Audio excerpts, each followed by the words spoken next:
Hi everybody, welcome to this timeline documentary. My name is Dan Snow and here I am in a Lancaster bomber cockpit, one of the few remaining Lancasters from the Second World War, to tell you about my new history channel. It's called History Hit. It's like Netflix for history. Hundreds of history documentaries on there and interviews with many of the world's best historians.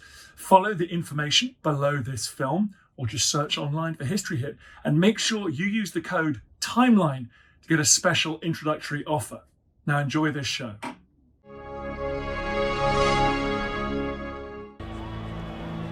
It's late afternoon on the 1st of October 1949 in Beijing, China.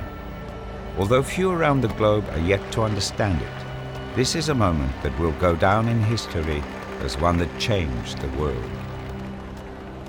The son of a peasant farmer is about to announce to the planet that its most populous nation now has a people's government to be run by the Communist Party of China.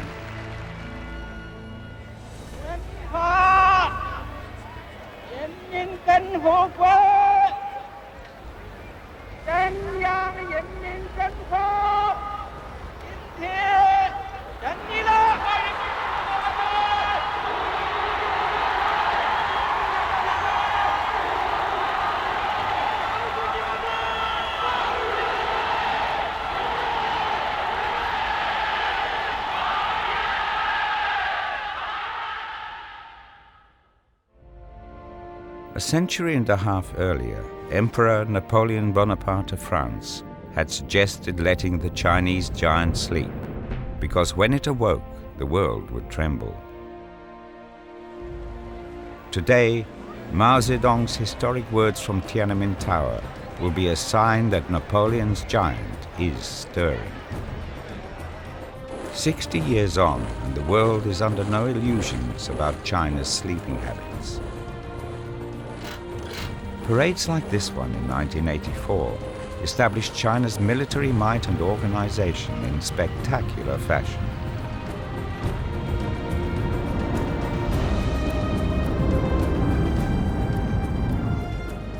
In 1949 too, there is to be a parade following the founding announcement. The parade is in itself an important statement, but there is no guarantee of how it will go. It'll be the first of its kind, and the participants have to overcome a number of tricky obstacles to mount it successfully. This is the story of how they did it, and how, for a documentary crew digging into the Chinese archives to piece together the story, it'll provide moments of extraordinary revelation. Well, I can say 99.9% of Chinese people never see this last bit of his speech.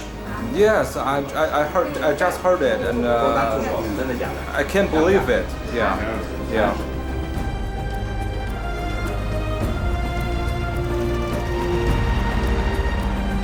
这是很危险的事啊，这个我有这么一个打算。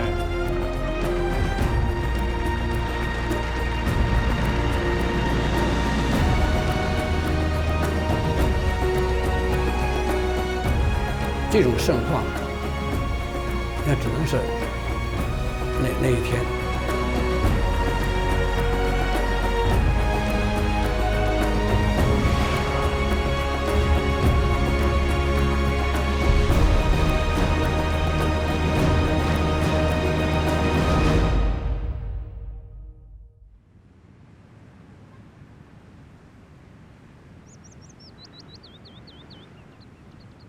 It's June 2009 at the Olympic Sports Center in Beijing. Housed in the gymnasium building are the offices of one of China's large media groups. Australian documentary filmmaker Peter Duquesne is here to reconstruct a definitive account of the story behind Mao's 1949 parade. As a historian, I was fascinated by how Mao and his people managed to mount this event. It was really an amazing propaganda coup, since they were actually still busy fighting the Civil War.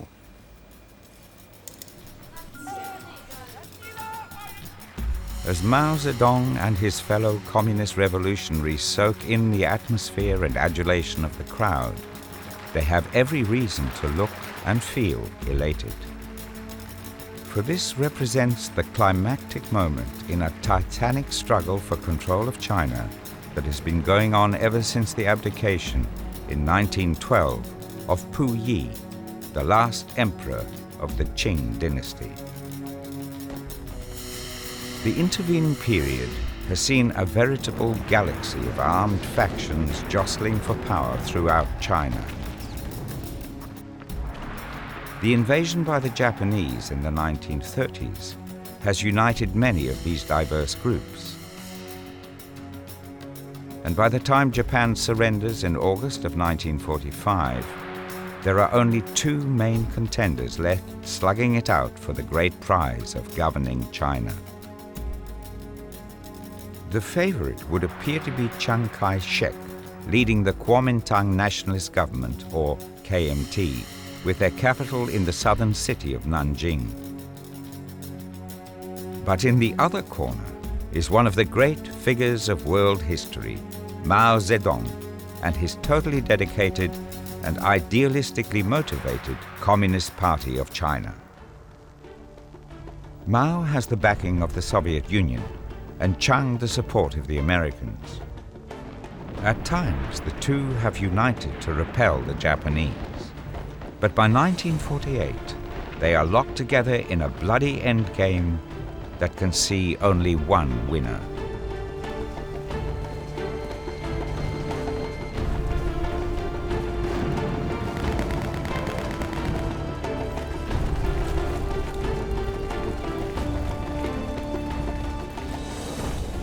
By the end of January 1949, Mao's communist forces are gaining the upper hand.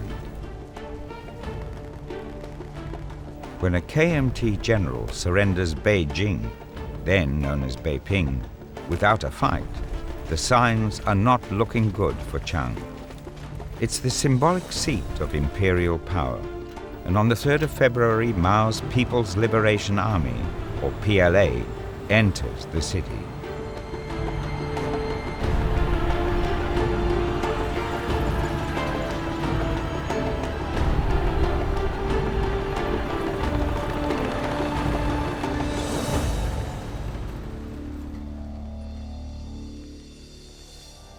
Buoyed by the news, Mao holds a conference in nearby Shibaipo to plan a push for final victory that will now concentrate on the major cities. Over the next few months, the idea for a grand victory parade will emerge.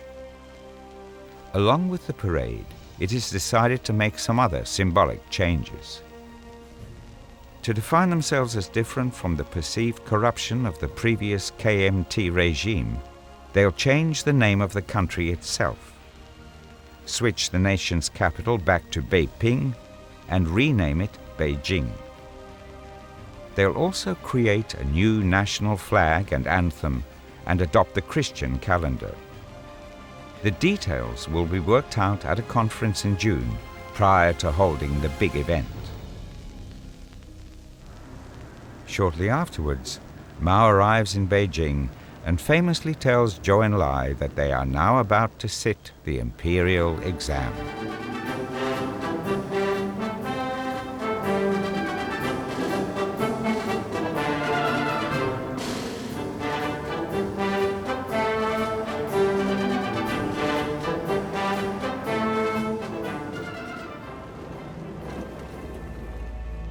He moves into a house in the mountains just to the north of Beijing to ponder the future and start preparations for the day he'll announce a new regime that the whole world will be forced to accept. In the editing rooms, Peter is now starting to pull together the research and archive elements he needs for his film. Initially, the existing archive was a bit of an unknown quantity. I even found some strange footage that I was sure had been colorized from black and white.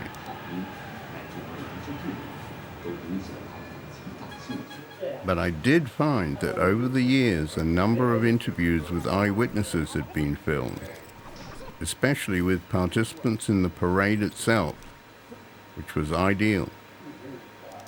One of the first to start preparations for the parade is Bude from the 199th Division of the North China Military Area Command. In July 1949, he receives an urgent order from Central Command. 我们讲啊，因为要完成这个阅兵的任务啊，这个阅兵的任务啊是非常重要。怪晴天嘛，组织这个召开万人大会，组织几十万人的游行，对不对？搞阅兵庆典放阅晚会，这个阅兵啊非常重要。我们呐一定要坚决完成上面给我们的这个任务。 不怕苦，不怕累，不怕流汗，用战斗的精神来完成这个任务。 The 199th is an experienced army unit that has distinguished itself in both the war against the Japanese and the civil war with Chiang Kai-shek's Kuomintang forces. They're particularly excited because they'll be the only infantry unit to be inspected and will see Mao Zedong himself. 大家那情绪高头，那见毛主席不容易啊，对不对？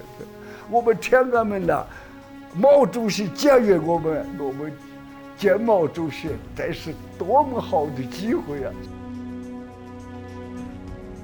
For Peter, the soldiers' excitement at the possibility of seeing Mao is understandable. He knows that Mao and his supporters have been carefully nurturing the cult of personality and the aura around Mao for some time. But there's something that's bothering him.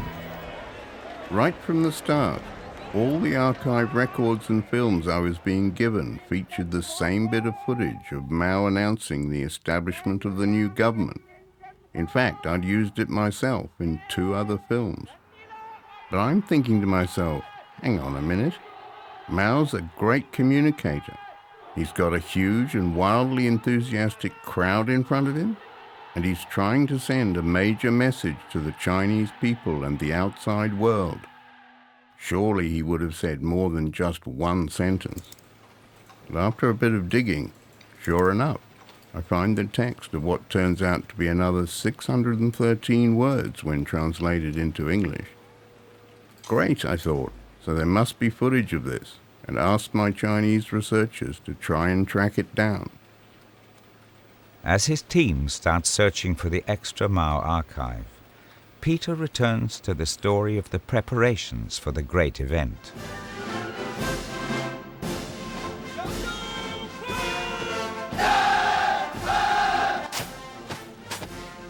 Today, the Chinese PLA is world famous for its precision drilling and spectacular parade skills. But it's a tradition that had yet to be developed by 1949. During the war years, the People's Liberation Army, or PLA, had held some minor reviews and parades. But these events pale in comparison to the scale of the parade envisaged for the founding ceremony of the new republic.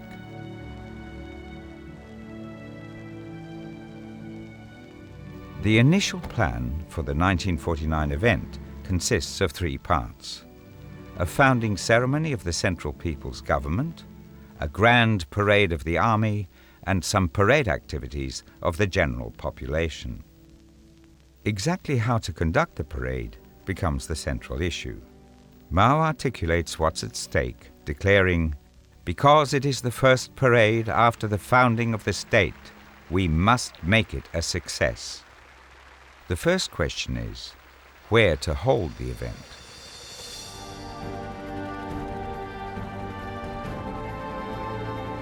The area around the old imperial palace, or Forbidden City, is the obvious choice. Although in a state of disrepair following the fall of the Qing dynasty and the war with Japan, for centuries it has represented the center of power in China.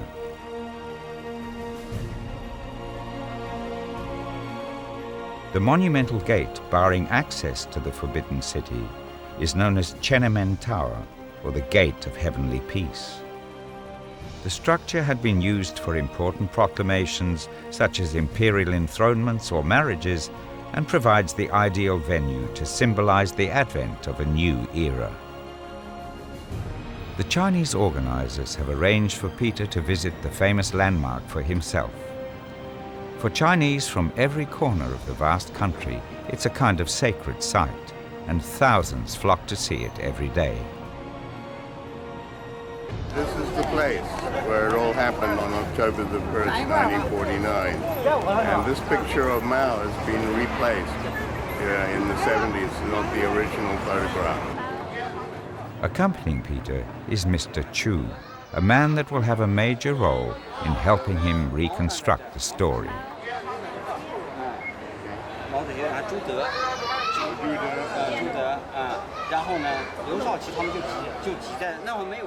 I soon realized that Mr. Chu was not just any old guide explaining the history to a tourist. In fact, he turns out to be one of the experts on the history of all the grand parades held here since 1949.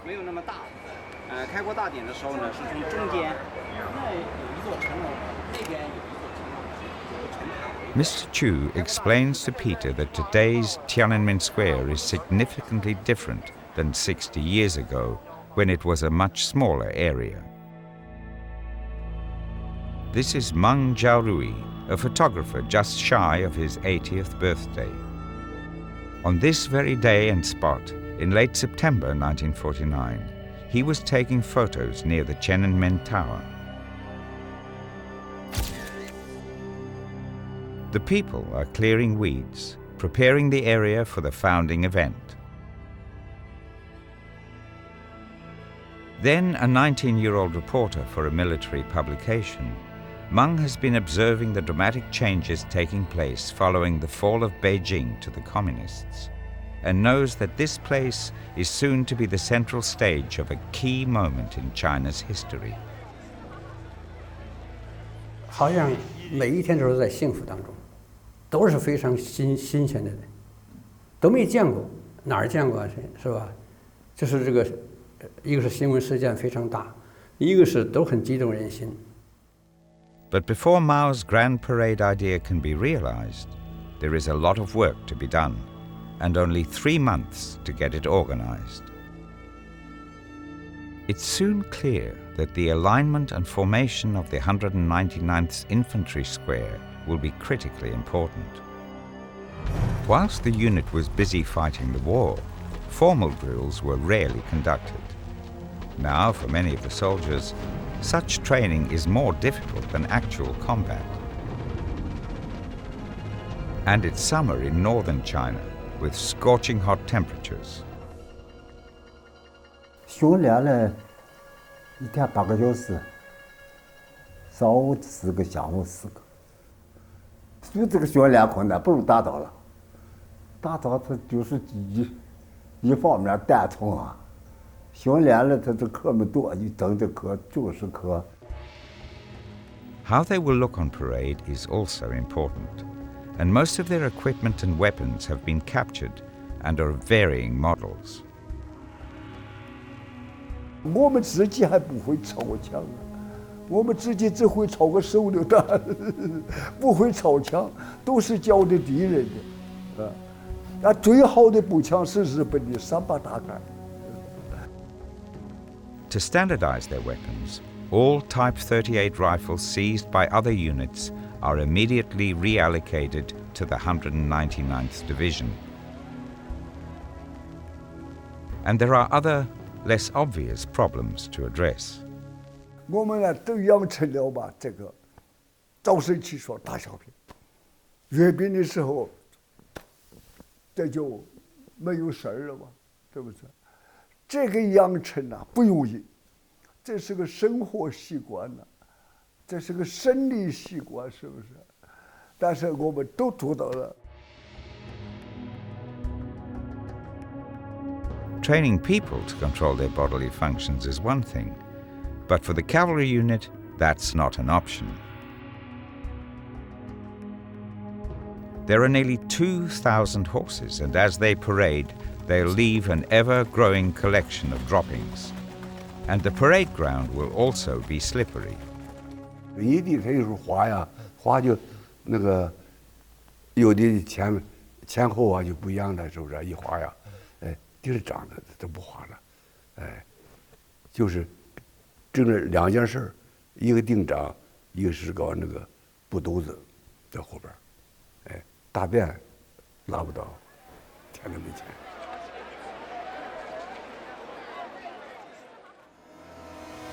Tank Gongchen was the very first tank captured by the PLA and has participated in a number of campaigns, acting as vanguard in large-scale assaults on heavily fortified positions. For its outstanding service, it is given the name of Gongchen, or Meritorious Service Tank. Now it will take pride of place in the Combat Car Division's Tank Square. Dong Lalfu is Gongchen's driver, and he's also got a problem. If he's level with another tank, he can't actually see it. 你要想看着那个坦克，你就得超出了它。这个坦克这样吧，我这样吧，你要想看它，你就这样才能看它，看它你就突出了，就本身你就不齐。 He solves the problem by realigning the tank's periscope viewer. 从底下往外看呢，把镜子伸出去，你在下边一看，出去了，你把它放到侧看，就看那个坦克了，而且和你一边平。 Dong's innovation allows him to see the adjacent tank and keep track of their relative alignment.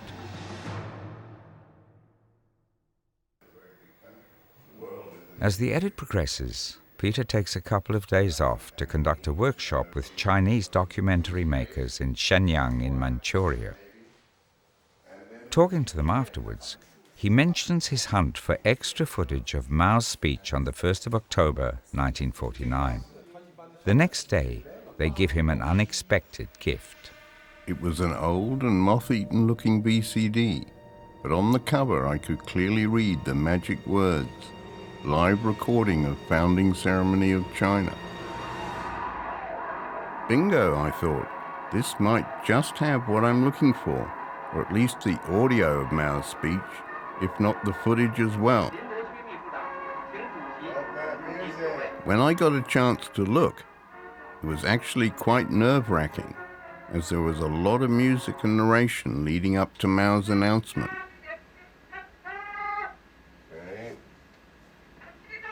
And it stopped almost immediately. Oh no, I was thinking.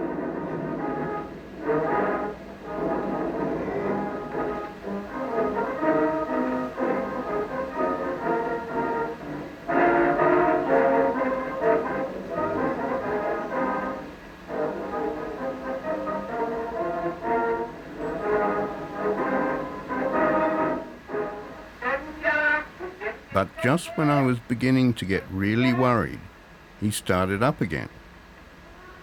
I knew the sound of his known proclamation, so almost immediately I realized that this sound was new, and also the pictures. Sounds different.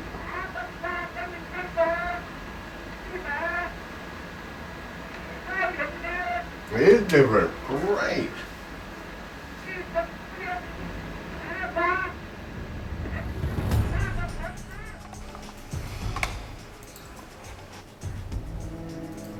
The following day, Peter's back in Beijing, and the team starts to work on the new footage.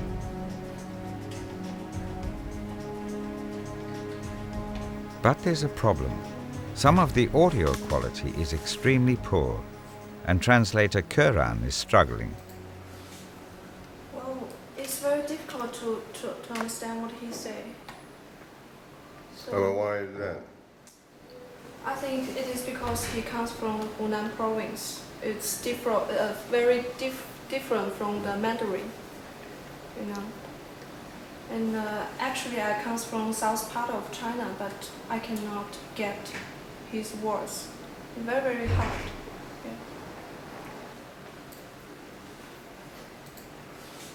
maybe we should find another guy who can understand, who come from Hunan province and could understand what he said.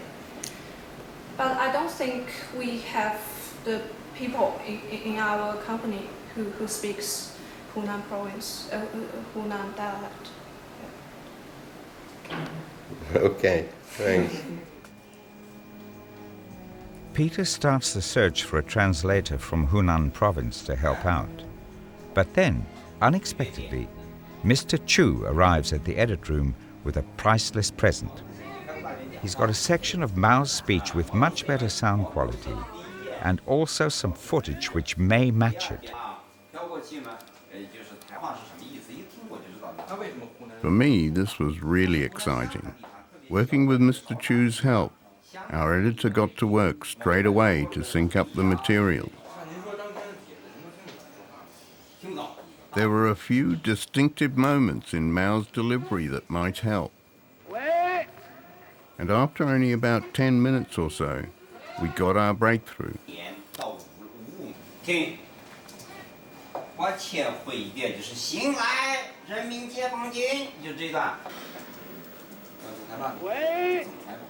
Straight away, it was obvious that the footage was indeed in sync.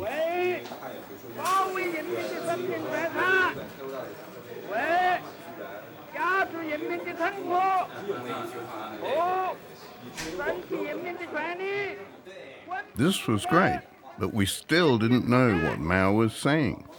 Even most of Hunan people won't understand that.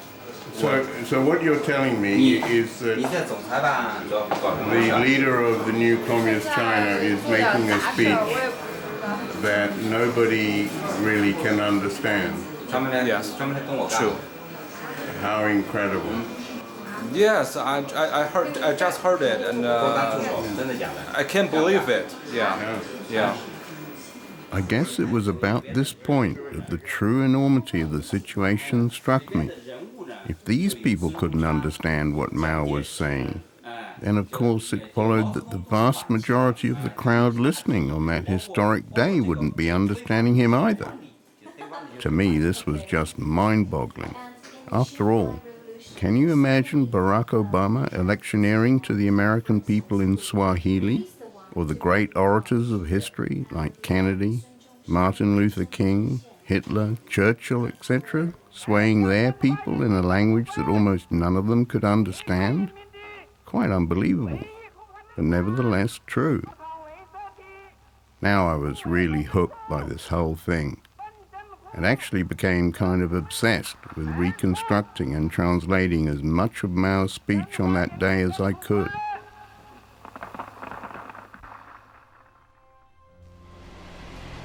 Mao's vision for the Grand Parade is to achieve something that is, in reality, largely symbolic. In effect, he'll be telling the Chinese people and the outside world that the game is over, that he has won and there's no point in further conflict. To make this work, he must show that he's totally in control, and he has two areas that are of concern. He has almost no navy or air force to speak of, so what he does have must be presented to appear more substantial than it really is. With the Navy, he has one prize asset. From 1944, Li Guanying had been studying at the Britannia Royal Naval College in Dartmouth, England. In May 1948, he and other Marines of the Kuomintang Navy studying overseas sailed the cruiser Chongqing back to China. In February 1949, Li and more than 600 officers and soldiers take over the ship and delivered the largest cruiser of the Kuomintang Navy into communist hands. To highlight the Navy, Li is chosen as the flag bearer of the very first square of troops to be inspected at the upcoming founding ceremony. 新年那个时候，全国没解放，解放军也没有个正式的步兵操点，说怎么办呢？请示了首长以后，首长就这样说：“你们还是照英国学习那个操点练习。”结果我们就找英国的那个操点嘛练习，由我负责训练。The Air Force situation is more problematic. Actually, there's a real possibility of an aerial attack on the proposed event. 北平的国民党蒋介石安排的一些特务什么的，他并没死心，他也进行了破坏。另外，国民党的飞机也到了咱们这个郊区轰炸。As recently as May that year, Kuomintang planes had launched a surprise attack on a Beijing airport. 他不是高空来的，那个时候我们什么都没有啊，在里头修好的发动机，修的好的一些机件，还有几架小飞机搞好的都炸掉了，哎，伤亡了40多个人。 The air raid by the Kuomintang Air Force unsettles the population of Beijing. In response, the central leadership decides to organize an air combat unit to protect the city. By August, the PLA's 1st Air Squadron is established. Initially, this Air Force unit is not ordered to participate in the founding ceremony. The condition of the squadron is very poor, and there are only a few planes that are airworthy. So instead, their brief is to prevent any attack by the Kuomintang Air Force and to ensure the safety of the ceremony. But then, one day in late August, Ni Rongzhen, General Director of the parade, unexpectedly questions Air Force representatives present at a working conference of the founding ceremony. 你们能不能给组织一个飞行队啊？通过天安门接受毛主席、朱总司令和新中国领导人的检阅啊。 The participation of an air force would undoubtedly make the parade more spectacular, but getting it organized is another matter. There is only one combat unit available, and it has barely been formed. To make matters worse, the founding ceremony is only 1 month away. Back at the edit, there's been a development. As it happened, the company did have one translator from Hunan province, and to my amazement and delight, it turned out to be none other than Xu Ye, or Donald to me, who had worked with me on my very first series in China. The audio quality and dialect turns out to be a problem even for a man from Mao's own province.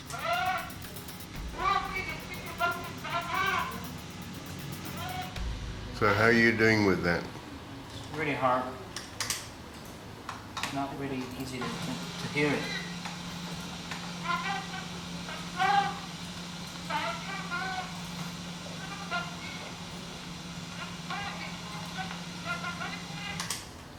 So even with the match, even with the script, it's hard to pick which bit is which.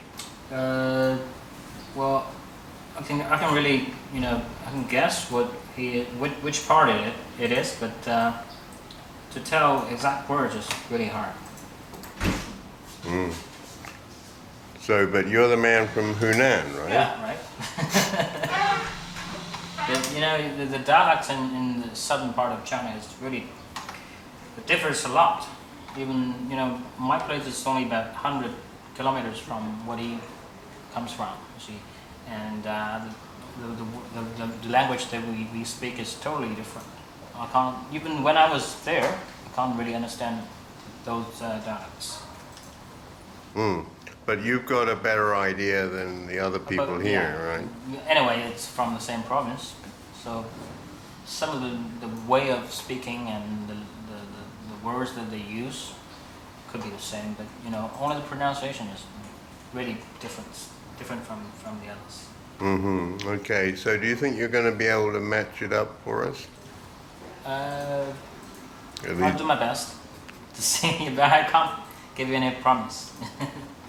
Okay, fair enough. A week before the scheduled date for the Grand Parade, a major conference is held with representatives attending from all over China.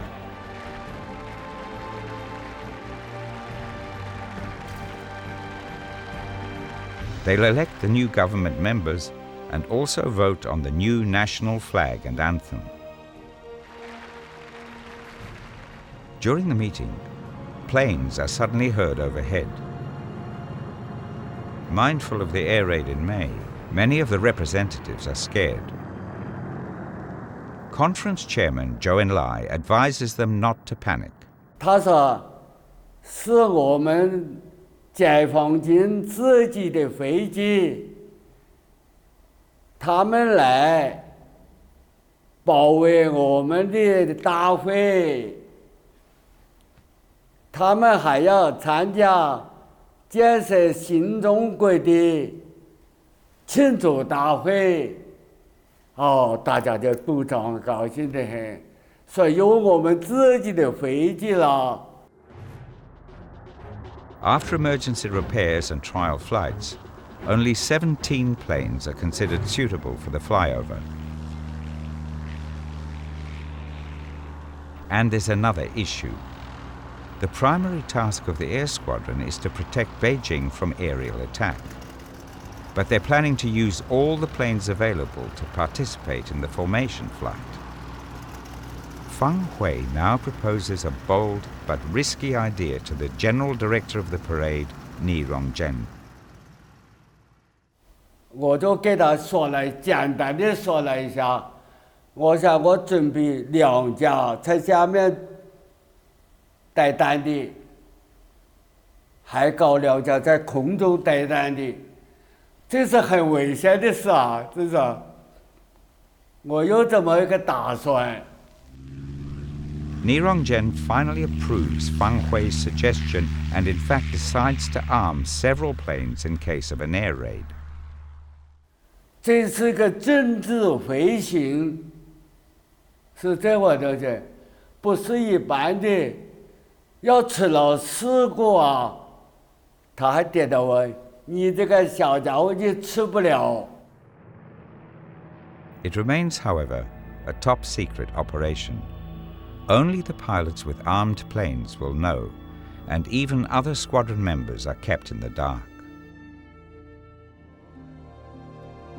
Finally, the great day arrives. On the morning of October the 1st, MENG Zhaorul, the reporter who will be taking photographs of the ceremony, is in front of Tian'amen Tower before dawn. He's got 3 cameras with him to minimize the risk of missing key moments. 那阵的摄影器材都是一般的，不像现在数码。你看数码现在1秒钟照10张，这你说怎么也得照好吧？那阵儿，你要照一定的艰难的、困难的那个地方，你还得用闪光灯。闪光灯又不是万次的，又不是这个，原来都是1个灯泡一次，一照1个就完。 The troops to be inspected have gathered outside the entrance gate in a long queue. Some have even arrived at the designated location the previous evening. And now a huge crowd of excited onlookers starts to assemble in Tian'amen Square.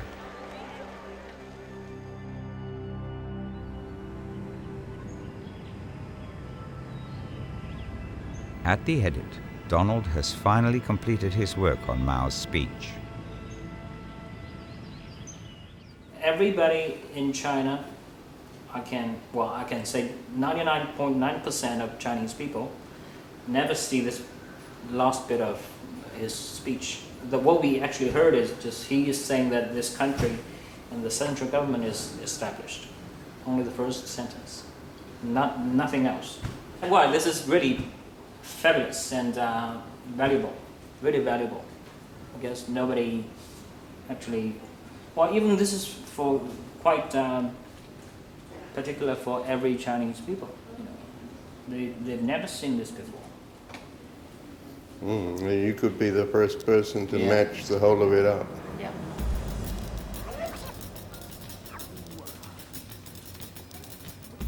Donald starts painstakingly identifying the audio and generating the English subtitles to match the words. Bit by bit, it comes together.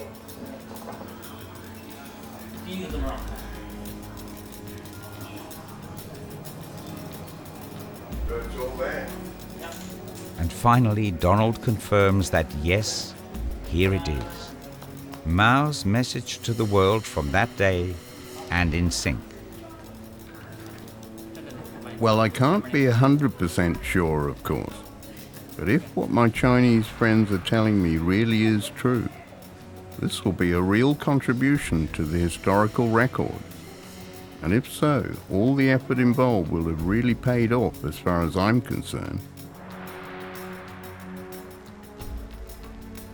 So Peter can now reconstruct the momentous event, and possibly for the first time ever, reveal the substance of the missing Mao's speech with audio synced to picture.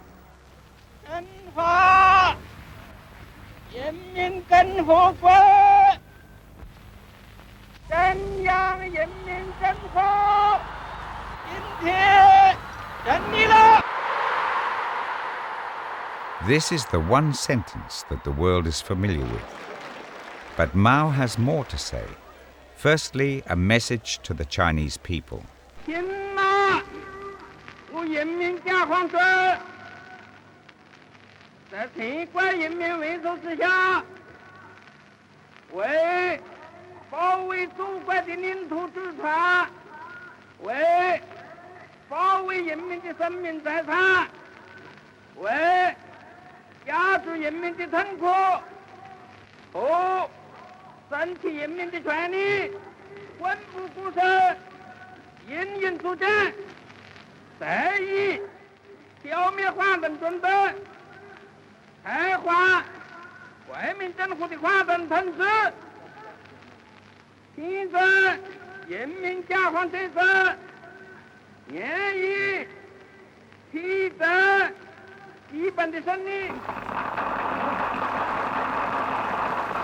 Although few can understand him, the crowd reacts to some key words and the timing of Mao's delivery.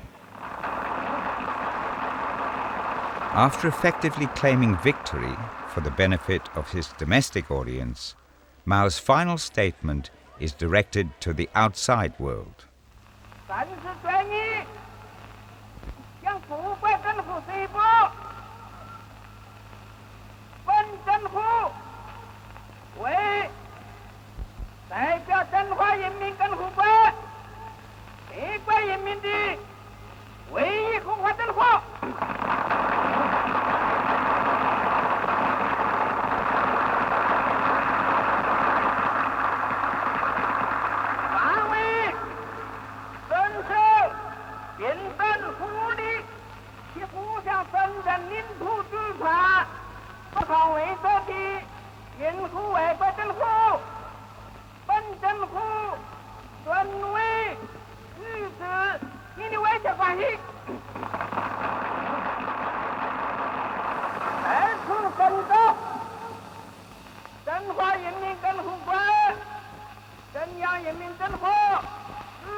At 4 p.m., just after Mao has declared the establishment of the People's Republic of China to the world, Commander-in-Chief Bude and General Director of the parade Ni Rongjian arrive to inspect the troops, who are ready to proceed into Tian'amen Square. The inspection ceremony is followed by the march past procession. The Navy Square appears first. Some of them are really army soldiers wearing navy uniforms to bolster the numbers. Others, the officers and soldiers who staged the Chongqing mutiny. Li Guanying has the ultimate honor. He'll carry the flag.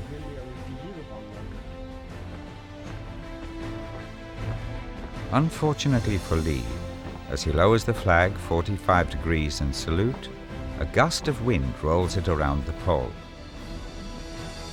It's to be the only slight glitch of the day.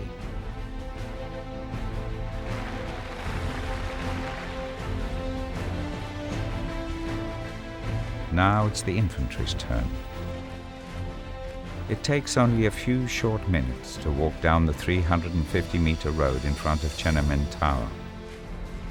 But to arrive at this fleeting moment, these men have shed blood, sweat and tears, both in battle and now in preparing for this parade. It's a moving moment for Mao Zedong and the other leaders of the new China. Commissar Bude of the 199th Division is marching at the front of the square. 那是最高兴的，请毛主席检阅我们，那最有劲儿了，也是最紧张的了，对不对？那心情你们可以理解的，是不是？那用不着说，我们那过了天门，那都是。To see Chairman Mao, even Gong Lalfu, the driver of the meritorious tank Gongshen, is compelled to sneak a sideways peek at the tower, although he is driving the tank square's leading vehicle, requiring total concentration. 把房子标好了，看了也赶快回来啊！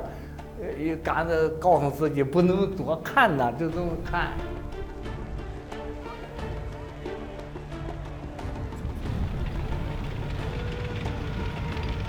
As soon as the combat car unit has rolled past, the planes start to appear.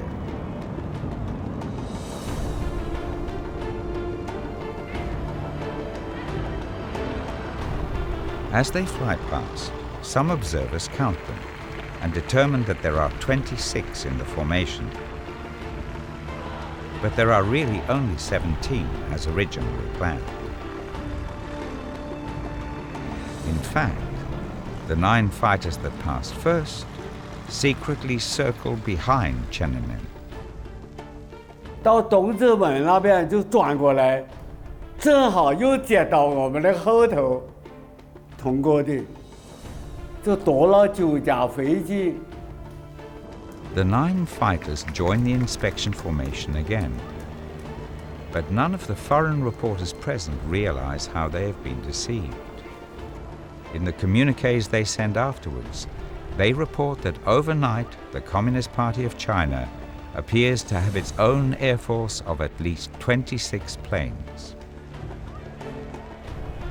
In all, more than 200,000 civilians gather on Tian'amen Square to witness the founding ceremony, avidly analyzing the various forces and weapons on display.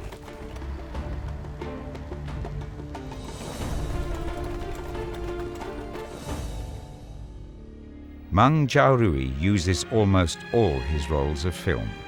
每一个镜头都很精彩，都是历史的瞬间，都是说实话凝固着历史，是永恒的，的确是。当时我认为就是很重要的，但是回头来看，这个开国大典，这种盛况，那只能是那一天。 With the civil war just ending, the new People's Republic of China has no diplomatic relations with Western countries. As a result, only Soviet-Russian reporters are invited to take photos and film at the momentous event. For Peter, the story of the Russian cameraman is intriguing. At Tian'amen Tower, Mr. Chu explained what happened. For the founding day, the former USSR, is it USSR? Yes. Oh, yes, okay. Sent a filming crew in China, and they will stay in Beijing hotel. Okay. By no reasons, actually nobody knows what is the reason. They burned up the filming The film. by accident, but nobody really knows the story. For me, the mysterious fire and the loss of the Soviet footage of the event answered some of my questions about the strange state of the archive footage, but still left me wondering what might be found in the Russian archive if I had the chance to investigate it. Perhaps there is even some original colour footage of the day, rather than just the colorized material I'd seen. But that'd have to wait for another time. So the fledgling republic had achieved its first major propaganda coup without serious mishap. The marching troops had kept their formations, their weapons looked uniform, the tanks hadn't collided, and nobody was stepping on horse droppings. And the Air Force had miraculously increased in size. Onlookers were suitably impressed by the spectacle. It's all been an elaborate bit of theatre, but they've pulled it off. At the end of the day, Mao's face says it all.